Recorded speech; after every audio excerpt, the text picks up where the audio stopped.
Okay guys, let's learn 2-point perspective. I'm going to go ahead and start with 2 points, vanishing points. I'm going to connect them by a horizon line.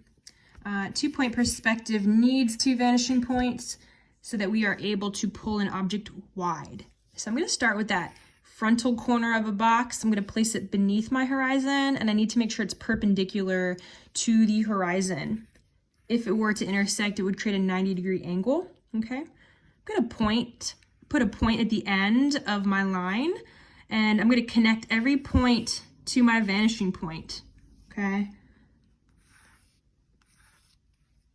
As soon as I have that pathway determined of how that box or object recedes into space, I'm going to go ahead and determine its sides. So I'm just going to place its left edge corner. I'm going to place a dot at the top and bottom of that linear pathway, and I'm just going to place its right corner the same way. Okay, I could have made this longer, thinner, but I'm going to try to do a box. All of my new points are now going to cross connect to my vanishing points. And remember, I'm doing this all free-handed, so there's a little bit of imperfection, right? But I'm going to find that back X, that crisscross right there, and the crisscross at the bottom, and I'm going to put a point and drop a line down. That will give me the back corner of my box, okay? So now I have a box in the foreground, looking pretty good.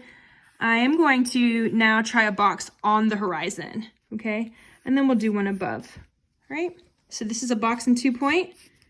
At the bottom, I'm gonna draw one on the horizon over to the left. I'm gonna start the same way, frontal corner. I'm gonna drop it down. Maybe I'll make this one a little longer.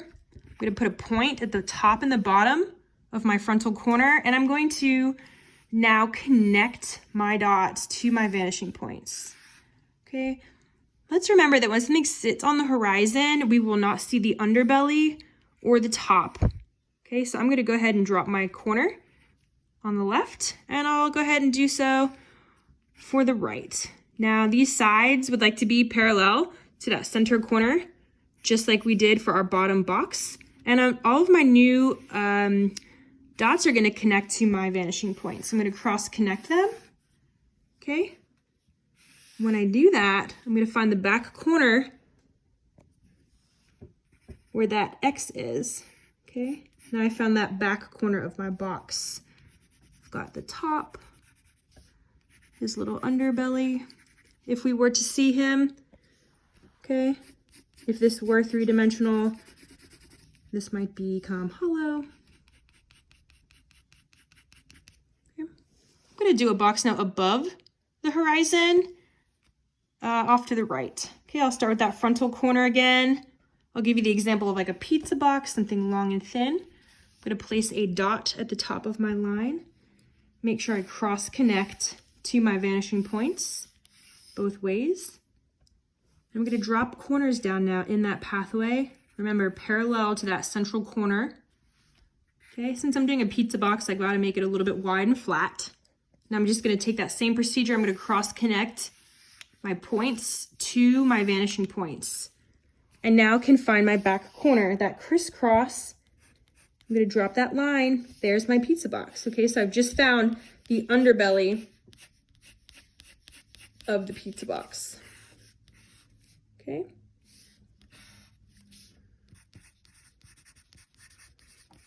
Right, pizza box. Okay, so now we have 3 items in 2-point perspective.